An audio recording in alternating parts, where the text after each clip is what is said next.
অতীত। আবিরের কাদম্বিনী নূপুরপুরে চঞ্চল পায়ে সারাক্ষণ খানবাড়িতে ছোটাছুটি করত, অথচ আবিরের সামনে আসলেই তার পা থেমে যেত, মুখ লুকাত মায়ের আঁচলের নিচে। আবির খুব চেষ্টা করেছিল অরুণার অভিমান ভাঙানোর, কিন্তু সে প্রতিবার ব্যর্থ হয়েছিল। পড়তে গেলে, ঘুমাতে গেলে সেই চঞ্চল পায়ের নূপুরের শব্দ আবিরের হৃদয় ভেঙে চূর্ণ বিচূর্ণ করত। যে ছুটাছুটি, যে চঞ্চলতা সে নিজের চোখে দেখতে পায় না, তার শব্দ কানে আসলে আকাশ ভেঙে পড়ত মাথায়। তাই খুলিয়ে নিয়েছিল মেঘের পায়ের নূপুর।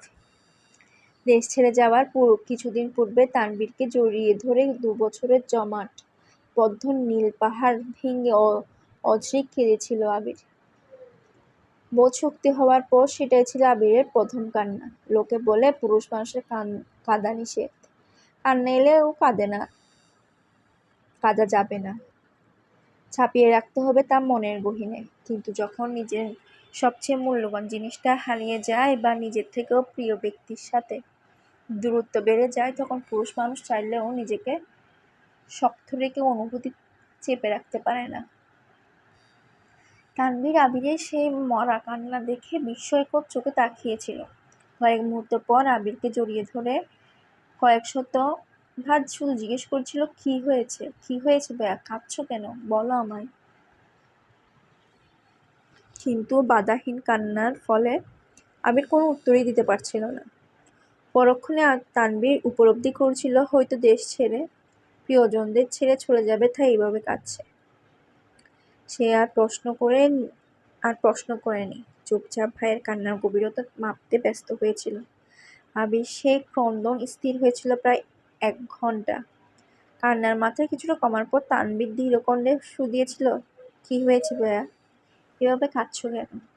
আবির কান্নারত কণ্ঠে শুধু বলেছিল, আমি ওকে ছেড়ে এতদূর কিভাবে থাকবো। গভীর রাত, শান্ত নিস্তব্ধ একটা পরিবেশে আবিরের এই কথাটা তানভীর হৃদয়ে গিয়ে লেগেছিল। তানভীরের বয়স তখন সবেমাত্র 16তে পড়েছে। এত কিছু না বুঝলেও ভাইয়ের কথার মানে সে স্পষ্ট বুঝতে পেরেছিল। তানভীর ছোট্ট করে প্রশ্ন করেছিল, কে সে। আবির তখনও অঝরে কেঁদে চলছে, গলা খাঁকড়িয়ে দিয়ে ছোট্ট করে বলেছিল, মেঘ। তানভীর বিমোহিত নয়নে তাকিয়েছিল বেশ খানিকক্ষণ।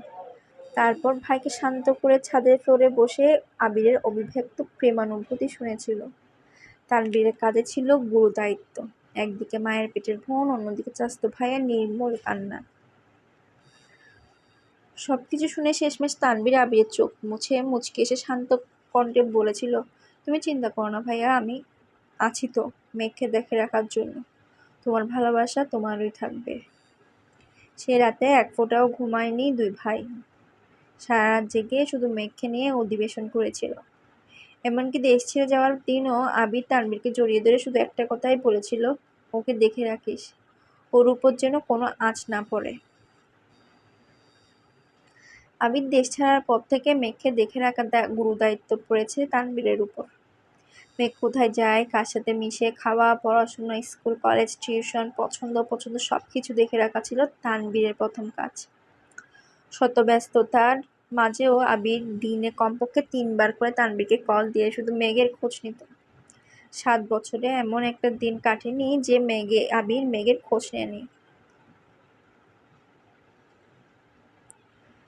তবে গত 7 বছরে মেঘের কোনো ছবি দেখেনি আবির। তানভীর অনেকবার বলেছে, পাঠাতেও চেয়েছিল, কিন্তু আবির এক কথা, বেঁচে থাকলে দেশে ফিরেই মেঘকে দেখবে। আবির দেশে ফেরার দিন এয়ারপোর্টে আসার পর তানভীর আবিরকে জড়িয়ে ধরে কানে কানে বলেছিল, আজ থেকে আমি রিল্যাক্স করব, তোমার বউ তুমি সামলাবে।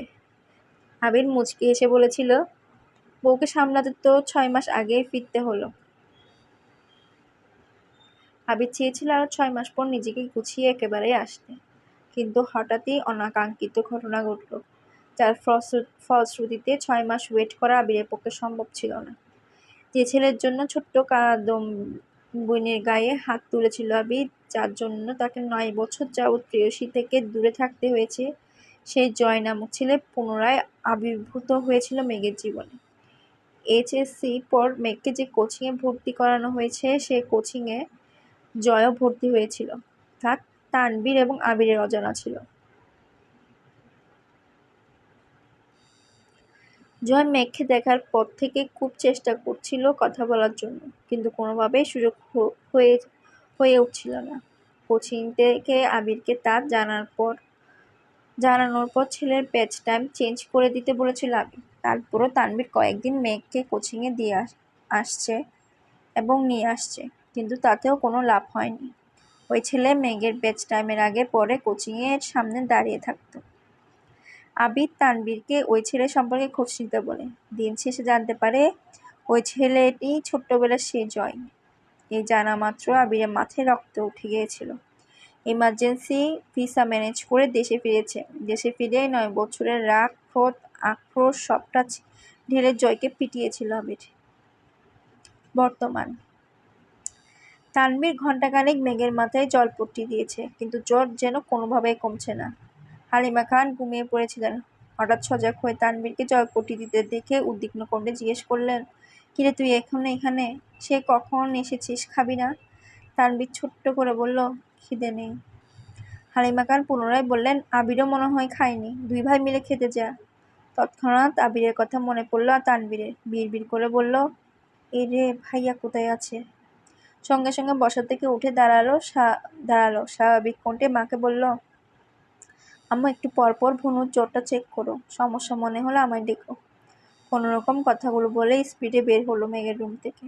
এক ছুটে চলে গেল আবিরের রুমে, কিন্তু আবির রুমের কোথাও নেই, ব্যালকনিতেও নেই। তানবীর রুম থেকে বের হয়ে করিডোর থেকে নিচে দেখলো, নিচেও আবির নেই। তানবীর দৌড় দিল ছাদের দিকে। ছাদের দরজার দিকে চোখ পড়ল। আবির সিঙ্গেল সোফাতে বসে আকাশের পানে মুখ করে বসে আছে। এক মুহূর্তে দেরি না করে তানবীর বৃষ্টির মধ্যে আবিরের কাছে দৌড়ে গেল। ছোটাছুটির ফলে তানবীরের শ্বাস নিতে কষ্ট হচ্ছে। কয়েকবার ঘন ঘন শ্বাস ছেড়ে আবিরকে ডাকলো, ভাইয়া বৃষ্টির মধ্যে বসে আছো কেন? রুমে চলো। আবির আকাশের দিকে দৃষ্টি রেখে শক্ত কণ্ঠে উত্তর দিল, তুই রুমে যা। তানবীর পুনরায় বলল, প্লিজ ভাইয়া রুমে চলো, কি পাকলামি শুরু করছো তোমরা? আবির ক্রন্দিত কণ্ঠে জবাব দিল, আমার জন্য মেঘের আজ এ অবস্থা, আমার মরে যাওয়া উচিত। আবির অবিদিত কথায় তানবীরের প্রচণ্ড রাগ হলো। রাগে ফুঁসতে ফুঁসতে বলল, তোমাদের মরতে হবে না, আমিই মরে যাই, তাতে তোমাদের শান্তি হবে। আবির ধমকের স্বরে বলল, তানবীর। তানবীর ধীর কণ্ঠে বলল, আমাকে থমকাচ্ছ কেন? ভনু না হয় অবুঝ, পাগলামি করে ফেলছে, তাই বলে তুমি কেন পাগলামি করছো ভাইয়া? তোমার কি এমন কাজ করা মানাচ্ছে? একটু থেমে রাশভারী কণ্ঠে পুনরায় বলল, রাকিব ভাইয়া তোমার অবস্থা দেখে ভয় পেয়ে আমায় কল দিয়েছিল। তুমি যদি স্ট্রং না থাকো তাহলে মেঘকে কে সামলাবে বলো? তুমি তো জানো ভাইয়া, আমার জীবনে মেঘ আর তুমি সবচেয়ে কাছের মানুষ। তোমার বা মেঘের কিছু হলে আমি বাঁচতে পারবো না। প্লিজ পাগলামি করো না, রুমে চলো। প্রথমে কথাগুলো শক্ত কণ্ঠে বললেও শেষে কথাগুলো বলা হয় তানবীরের গলা ভিজে আসছিল। আবির যেন বিগ্রহের ন্যায় বসে আছে। তানবীর বেশ কিছুক্ষণ শান্ত কণ্ঠে আবিরকে বুঝিয়ে রুমে নিয়ে গেছে। আবিরকে শাওয়ার নিতে ঢুকিয়ে তানবীরও নিজের রুমে গিয়ে ফ্রেশ হয়ে এসেছে। আবিরের মুখোমুখি তানবীর বসেছে। ছাদে অন্ধকার থাকার কারণে আবিরের অভিব্যক্তি বোঝা যায়নি। আবিরের চোখ মুখ ফুলে আছে, দেখে বোঝা যাচ্ছে বেশ খানিকটা সময় কেঁদেছে। তার উপর বৃষ্টি, এখনো চোখ টকটকে লাল হয়ে আছে। তানবীর আবিরের হাতটা সামনে এনে এপাশ ওপাশ ঘুরিয়ে দেখল, হাতের অবস্থা খুব খারাপ। তানবীর ঔষধের বক্স থেকে একটা মলম বের করে অল্প অল্প করে লাগিয়ে দিচ্ছে। আবির দাঁতে দাঁত চেপে তা সহ্য করছে। গত 1 ঘন্টা যাবৎ আবিরকে বুঝিয়ে তানবীর রুমে এনেছে, এখন কোনোভাবেই রিয়েক্ট করা যাবে না। তানবীর যথেষ্ট শান্ত আর হাস্যোজ্জ্বল একটা ছেলে, তবে রাগ উঠলে কেমন যেন গম্ভীর হয়ে যায়। আবিরের হাতে মলম লাগিয়ে তানবীর আস্তে করে বলল, ব্যান্ডেজ করে দিব ভাইয়া? আবির স্বাভাবিক কণ্ঠে জবাব দিল, ব্যান্ডেজ লাগবে না, খোলা থাকলে তাড়াতাড়ি ঠিক হবে। তানবীর স্বাভাবিক কণ্ঠে বলল, ভাইয়া খাবে না? আবির গম্ভীর কণ্ঠে উত্তর দিল, না। তানবীর কোমল স্বরে বলল, প্লিজ ভাইয়া চলো না, খেতে যাই। আবির নিয়ত কণ্ঠে জানালো, আমি খাবো না বললাম তো, তুই খেয়ে নে। তানবীর বুঝতে পারল ভাইয়াকে জোর করে কোনো লাভ হবে না, তাই চুপচাপ রুম থেকে বেরিয়ে চলে গেল। আবিরের বাকি রাতটা কাটলো ব্যালকনিতে দাঁড়িয়ে। ধীরে ধীরে ভারী বর্ষণ কমেছে। ঝিরিঝিরি বৃষ্টি এখনো একসময় কমেছে। ফজরের নামাজ পড়ার জন্য আবির বাসা থেকে বেরিয়ে গেছে ঘন্টা দুয়েক পর। প্রতিদিন সকালবেলা নিচে রান্না আর পেপার পড়ার ধুম লাগলেও আজ ড্রয়িং রুম সম্পূর্ণ ফাঁকা। আবির দীর্ঘ পায়ে সিঁড়ি দিয়ে উঠল। মেঘের রুমে সবাই কুমড়ি খেয়ে পড়েছে। আলী আহমদ খান, মোজাম্মেল খান, ইকবাল খান থেকে শুরু করে বাড়ির ৩ কর্তি, এমনকি মেমাদি আর তানভীরও উপস্থিত সেখানে। মেঘ শঙ্কিত হয়ে রইল। সবাই যেন একজোটে মেঘের উপর হামলা চালাচ্ছে। মেঘ সবার দিকে বারবার তাকাচ্ছে শুধু। মোজাম্মেল খান রাগান্বিত কণ্ঠে প্রশ্ন করলেন, বৃষ্টিতে ভিজতে গেছিলি কেন? বৃষ্টিতে ভিজলে যে জ্বর উঠবে সেই বোধশক্তি কি তোর হয়নি এখনো? ইকবাল খান মোজাম্মেল খানকে শান্ত করতে ব্যস্ত।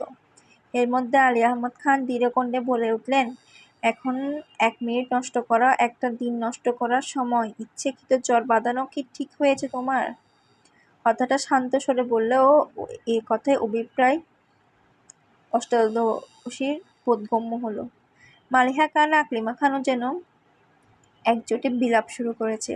যে যার মতো প্রশ্ন করছে, কোথা থেকে ভিজে আসছিস, কখন গিয়েছিলি, ভিজলি কেন, আরো কত কত প্রশ্ন। মেঘ নির্বাক চোখে শুধু তাকিয়ে আছে। সে কি করে বলবে আবির ভাই অন্য কোনো মেয়ের প্রতি কনসার্ন, এটা সহ্য করতে না পেরে এমনটাই করেছে। হালিমা খান কোমল কণ্ঠে বললেন, তোর জন্য খাবার নিয়ে আসি মা, অল্প খেয়ে নে প্লিজ। মেঘ সবার উপরে ওঠা রাগ যেন মায়ের উপর ছাড়লো।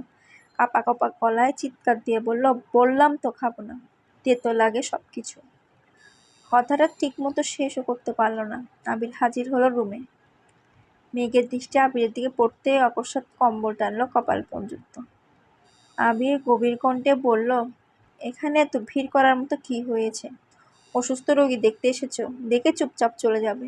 রোগীকে এত প্রশ্ন করছো কেন? ডাক্তার বলেছেন ওরে কোনো প্রকার চাপ না দিতে, অনুগ্রহ করে ওকে একটু শান্তিতে থাকতে দাও। একদমে কথাগুলো বলল আবির। ইকবাল খান ভাতিজার রাগ বুঝতে পেরে শান্ত কণ্ঠে বললেন, না মানে মেঘ জেনে বুঝে বৃষ্টিতে কেন ভিজেছে এটা সবাই জিজ্ঞেস করছিল, আর কিছু না। আবির কণ্ঠ দ্বিগুণ ভারী করে বলল, ওর ইচ্ছে হয়েছে বৃষ্টিতে ভেজে তাই ভিজেছে। তাছাড়া জ্বর হলে মাথা ফ্রেশ হয়। এখন সবাই নাস্তা করতে যাও। মেঘ কম্বলের নিচ থেকে বেঞ্চি কেটে মনে মনে বলল, যার জন্য করি চুরি সে বলে চোর। আপনি আমায় বাধ্য করেছেন বৃষ্টিতে ভিজতে, আর এখন সবার সামনে সেটা আমার ইচ্ছে বলে চালিয়ে দিচ্ছেন। বাহ হিটলার, বাহ, কি বুদ্ধি আপনার। বাড়ির কেউ কোনো কথা বলল না। চুপচাপ সকলে রুম থেকে বের হতে লাগলো। আবির গভীর কণ্ঠে বলল, তানভীর, মেঘের জন্য নাস্তা নিয়ে আয়। হালিমা খানও চলে গেলেন মেঘের নাস্তা রেডি করতে। মেঘ তখনও কপাল পর্যন্ত কম্বল টেনে রেখেছিল। রুম নিস্তব্ধ হয়ে যাওয়ায় মেঘ ভেবে যে সবাই চলে গেছে, তাই এক আঙ্গুলে আস্তে করে কম্বলটা কপাল থেকে নামাতে চোখ পড়ল আবির ভাইয়ের শানিত চোখের দিকে। মেঘ আর আবিরের চোখাচোখি হতেই আবির একটানা 2 বার ভ্রু নাচাল। আবির ভাইয়ের এমন কাণ্ডে মেঘ হেসে ফেলল। তৎক্ষণাৎ মনে পড়ে গেল ও তো আবির ভাইয়ের উপর রেগে আছে। অকস্মাৎ মুখ গোমড়া করে ফেলল মেঘ। আবির চেয়ার টেনে মেঘের বিছানায় পাশে বসে মৃদু কণ্ঠে শুধালো, এখন কেমন লাগছে? জ্বর কি কমেছে? মেঘ ওষ্ঠ উল্টালো, কিছু বললই না। আবির সহসা মেঘের কপালে হাত রাখলো, সাথে একবার গলায় হাত রেখে সঙ্গে সঙ্গে কপাল কুঁচকে হাত সরিয়ে নিল। তটস্থ হয়ে বলল, এখনো তো অনেক জ্বর। বসা থেকে উঠে টেবিল থেকে থার্মোমিটার নিয়ে বিছানায় বসে মেঘের জিহ্বার নিচে ধরল। মেঘ হাঁ করে তাকিয়ে আছে আবির ভাইয়ের দিকে। আবির কপাল কুঁচকে তাকিয়ে রইল মেঘের দিকে। দুজনের নিস্তব্ধ, দুজোড়া চোখ গভীরভাবে অনুবর্তী। মেঘের বুকের ভেতরে তোলপাড় শুরু হচ্ছে। এর মধ্যে তানভীর গলা খাকড়ি দিয়ে রুমে ঢুকলো। তৎক্ষণাৎ দৃষ্টি সরিয়ে নিল আবির। তানভীরের কণ্ঠ শুনে মেঘও দৃষ্টি সরিয়ে ভাইয়ের দিকে চাইল। আবির থার্মোমিটার চেক করতে ব্যস্ত।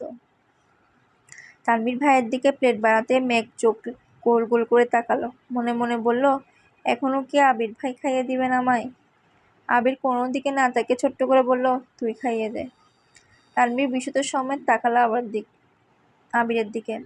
আবির তানভীরকে চোখ দিয়ে ইশারা করতে তানভীর স্বাভাবিক ভঙ্গিতে বলল, ঠিক আছে, আমি খাইয়ে দিচ্ছি।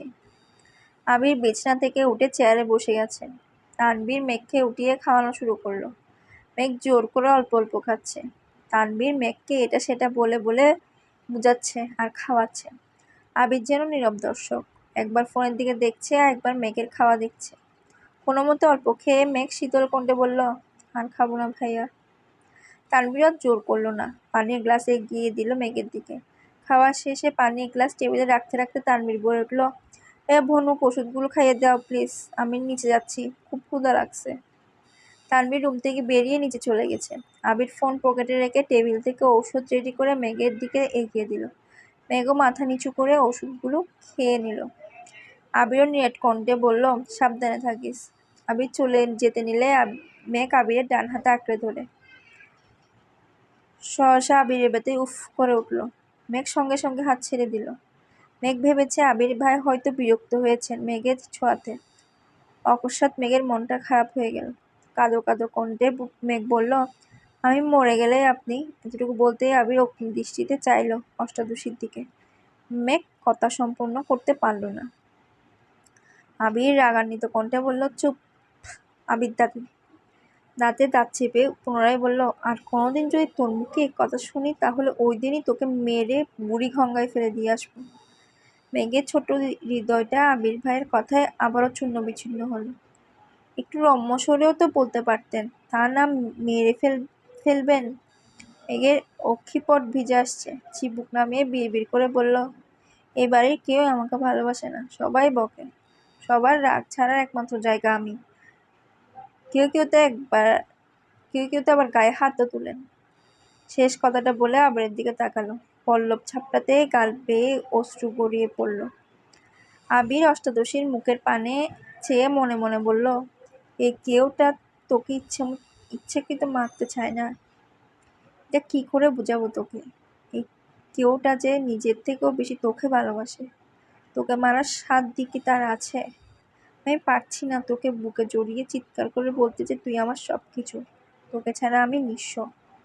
আবির বিছানার পাশে বসে গলা খাঁকড়িয়ে দিয়ে তপ্ত স্বরে বলল, তুই হয়তো জানিস না কারো অলিখিত কাব্য তুই, কারো স্বস্তির নিঃশ্বাস নেওয়ার কারণ তুই। তোর ডাগর ডাগর চোখের চাউনিতে কারো বিনাশ নিশ্চিত। তোর অনাদেয় কর্মকাণ্ডে খুব শীঘ্রই কারো মস্তিষ্কের রক্তক্ষরণ ঘটানোর কারণ হবে। সময় থাকতে সাবধান হয়ে যা মেঘ। মেঘ বিস্ময়কর দৃষ্টিতে চেয়ে রইল। জ্বরের ঘোরে কথাগুলো মানে বুঝল কি না কে জানে। মেঘ কণ্ঠ খাদে নামিয়ে বলল, কার? আবির দীর্ঘশ্বাস ফেলে প্রখর স্বরে বলল, তোর বাবা মায়ের। নিজের মনের ভাব চাচ্চু আর মামুনির উপর চাপিয়ে দিতে বাধ্য হলো আবির। মেঘ অক্ষিপল্লব ঝাপটে বৃহৎ নয়নে চেয়ে আছে আবিরের দিকে। আবির ঠান্ডা কণ্ঠে বলল, আর কার ভালোবাসার প্রয়োজন তো? আমার আব্বু যেখানে আমার সাথে প্রয়োজনের বাহিরে কোনো কথা বলে না, সেখানে তোর ইচ্ছে অনিচ্ছে নিয়ে ভাবে? আমার ভালোবাসা আশা করি আমার তোকে বুঝাতে হবে না। কাকামণি কাকিয়া তো ওদের সন্তান থেকেও তোকে বেশি আদর করে। চাচ্চু আর মামুনির কথা কি বল তোকে? চাচ্চু আর মামুনির খুব শখ ছিল একটা মেয়ের বাবুর। তোর জন্মের পর দুজন খুশিতে এত কান্না করেছে যে এলাকার মানুষ ভেবেছিল এই বাড়িতে কেউ মারা গেছে। তানভীর ছেলে হয়েও এতটা গুরুত্ব পায়নি যতটা গুরুত্ব তুই চাচ্চু আর মামুনির কাছে পাস। তানভীর জীবনে বাবা মায়ের পরেই তোর অবস্থান। মেয়ে মা দিতে তোরই ভক্ত। খানবাড়িতে তোর যতটুকু অগ্রাধিকার তা আমাদের কারো নেই। আর কার ভালোবাসা চাস? একসাথে কথাগুলো বলে আবির থামল। তারপর দীর্ঘশ্বাস ছেড়ে বলল, উল্টাপাল্টা কথা ভেবে নিজেকে কষ্ট দেব আমি ছাড়া কিছুই না। মেঘ ডাগর ডাগর চোখে তাকিয়ে চিন্তিত কণ্ঠে বলল, আপনার কথা বললেন না কেন? মেঘের প্রশ্ন শুনে আবির ডুব গিলে কপাল কুঁচকাল। তারপর শক্ত কণ্ঠে বলল, তোর এখন রেস্ট নেওয়া প্রয়োজন। আবির চেয়ার থেকে উঠতে নিলে মেঘ আবিরের ডান হাতে 2 আঙ্গুল আঁকড়ে ধরে।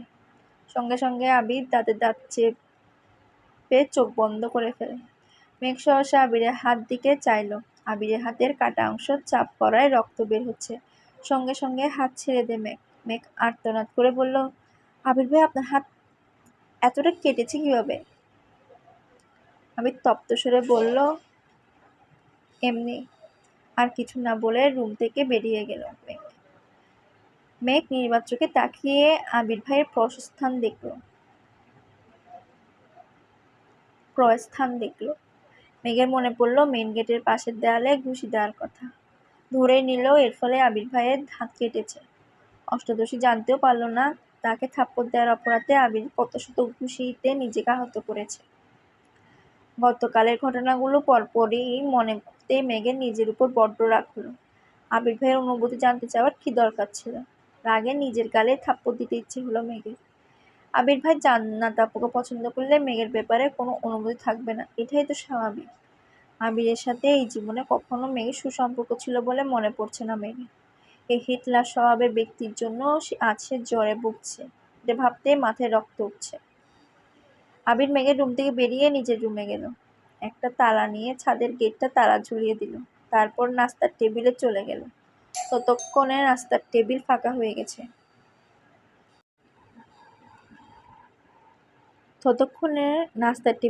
হয়ে গেছে। তিন-পড়তি রান্নাঘরে কাজ করছে আর এটা সেটা নিয়ে কথা বলছে। আবির রান্নাঘরের সামনে গিয়ে রাশভারী কণ্ঠে বলল, ছাদের গেটে তালা দিয়ে দিয়েছি, তোমাদের কারো ছাদে যাওয়ার প্রয়োজন হলে আমার রুম থেকে চাবি নিয়ে যেও। আকলিমা খান চিন্তিত কণ্ঠে শুধালেন, মেঘ কি রাতে ছাদে গিয়ে ভিজেছিল? আবির উপর নিচে মাথা নাড়ালো শুধু। হালিমা খানের দিকে তাকিয়ে বললেন, যে মেয়ে ভূতে ভয় পায়, সন্ধ্যার পর বৃষ্টি হলে কানে আঙুল দিয়ে বসে থাকে, সেই মেয়ে এত রাতে ছাদে গেল কিভাবে? হালিমা খান নির্বাক চোখে তাকিয়ে রইল মালিহা খানের দিকে। এই প্রশ্নের উত্তর ওনার কাছেও নেই। আবির কণ্ঠ দ্বিগুণ ভারী করে বলল, তোমাদের এসব নিয়ে গবেষণা করতে হবে না, যা হওয়ার হয়েছে। মেয়েকে এই বিষয় নিয়ে আর কোনো প্রশ্ন করবে না। ছাদে না যেতে পারলে এমন কাণ্ড আর ঘটাতে পারবে না। এই টপিক এখানেই শেষ। আবির চুপচাপ নাস্তা করে নিজের রুমে চলে গেছে। তানবীরের সারাদিন কাটলো চায়ের পর চা খেতে খেতে। আবিরের জন্য ঘণ্টাখানিক তানবীরকেও ভিজতে হয়েছিল, যার ফলস্বরূপ গলা ব্যথা, সর্দির উপক্রম হয়েছে। বিকেলে আবার এমপির সম্মেলনে যেতে হবে, তাই চা কফি খেয়ে গলা ঠিক রাখছে। দুপুরে খাবার খেয়ে বেরিয়ে পড়েছে সম্মেলনের উদ্দেশ্যে। আবির সারাদিনেও রুম থেকে বের হলো না। 3টার দিকে মালিহা খান আদিকে পাঠিয়েছিল ডাকার জন্য, কিন্তু আবির ঘুমাচ্ছে দেখে আদি দরজা থেকে চুপচাপ চলে আসছে। আরও কিছুক্ষণ পর বাধ্য হয়ে মালিহা খান নিজেই সিঁড়ি দিয়ে উঠে গেলেন ছেলের রুমে। দরজা থেকে একবার আবিরকে ডাকলো, কিন্তু কোনো সাড়া নেই।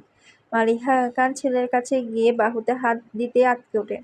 জ্বরে আবিরের গা পুড়ে যাচ্ছে, ডান হাত ফুলে গেছে কনুই পর্যন্ত। মালিহা খান এই যে ছেলেকে ডাকছে, আবিরের জ্বরের ঘোরে কিছু বলতেই পারছে না। মালিহা খান রুম থেকে বেরিয়ে হাঁক ডাক শুরু করলেন। ইকবাল খান সোফায় বসে টিভি দেখছিলেন। আবির ডাক শুনে দৌড়ে গেলেন। মেঘ ঘুমাচ্ছিলেন। হালিমা খান মেঘের মাথায় জলপট্টি দিচ্ছিলেন। বরজায়ে আর্তনাদে মেঘের রুম থেকে বেরিয়ে ছুটে গেলেন আবিরের রুমে। আবিরের মুখমণ্ডল অন্ধকার হয়ে আছে। হাতের ব্যথার সাথে দীর্ঘ সময় বৃষ্টিতে ভেজার ফলে এই দশা হয়েছে। ইকবাল খান সঙ্গে সঙ্গে ডাক্তারকে কল দিয়েছেন। ঘণ্টাখানিক পর পরিস্থিতি শান্ত হলো। আবিরকে ব্যথার ওষুধ খাওয়ানো হয়েছে। মালিহা খান ছেলের মাথায় জলপট্টি দিতে ব্যস্ত হলো। হালিমা খান বেরিয়ে মেঘের রুমে গেলেন। তৎক্ষণাৎ মেঘের ঘুম ভেঙে গেছে। হালিমা খানের থমথমে চেহারা দেখে মেঘ শঙ্কিত হলো। উদ্বিগ্ন কণ্ঠে বলল, কি হয়েছে আম্মু? হালিমা খান মেঘের কাছে বসতে বসতে বললেন, তোরা 3 ভাই বোন মিলে কি শুরু করছিস বলতো? মেঘ স্বাভাবিক কণ্ঠে বলল, কেন, কি হয়েছে? হালিমা খান তপ্ত স্বরে বললেন, এদিকে তোর অবস্থা খারাপ, ওদিকে তানবীরের লাগছে সর্দি। সকাল থেকে চা কফি খেতে খেতে কিছুক্ষণ আগে বের হলো, এখন আবার আবিরের। মেঘ আঁতকে উঠে প্রশ্ন করল, কি হয়েছে আবির ভাইয়ের? হালিমা খান কোমল কণ্ঠে বলা শুরু করলেন, রাত থেকেই তো ছেলেটা দৌড়ের উপর, বৃষ্টিতে ভিজে অফিস থেকে আসছে, তারপর তোরে ছাদ থেকে রুমে এনে ডাক্তার আনতে গেছে, আবার ডাক্তারকে নিয়ে ওষুধ নিয়ে আসছে, কীভাবে যেন হাত কাটছে, সে হাত ফুলে ব্যথায় এখন জ্বর উঠে গেছে, জোরে চোখ খুলতে পারছে না ছেলেটা। মেঘ মায়ের থেকে ড্যাব ড্যাব করে তাকিয়ে আছে। তার মনে মনে ভাবছে, আবির ভাই আমার জন্য এত কিছু করেছে।